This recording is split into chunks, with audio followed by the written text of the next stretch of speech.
Welcome to the Tech Egg. Don't get scrambled. Enjoy the video. In this video, I will explain how to make delicious creamy tomato soup. First, select the freshest, ripest tomatoes you can find. They are the star of this dish. You will need about 2 pounds of tomatoes for a good batch. Begin by sautéing 1 medium onion and 2 cloves of garlic until fragrant.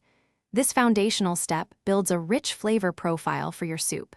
Next, add about 4 cups of quality vegetable or chicken broth. Once your aromatics are ready, add your chopped tomatoes and broth to the pot. Let this mixture simmer gently for about 20 to 25 minutes, or until the tomatoes are incredibly soft. For a perfectly smooth consistency, use an immersion blender directly in the pot. If you are using a regular blender, work in small batches, being careful with hot liquids.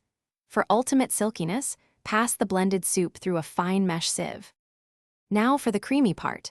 To achieve that luxurious texture, stir in about 1/2 cup of heavy cream or half and half at the very end of cooking. This prevents the cream from curdling. If you prefer a dairy-free version, full-fat coconut milk or a homemade cashew cream works wonderfully, adding a similar richness. A tablespoon of unsalted butter can also be swirled in for extra body and a beautiful sheen. Finally, taste and adjust your seasonings. Add salt, freshly ground black pepper, and perhaps a pinch of dried oregano or thyme to enhance the flavors. For a gourmet touch, consider a swirl of basil pesto or a drizzle of high-quality extra virgin olive oil just before serving.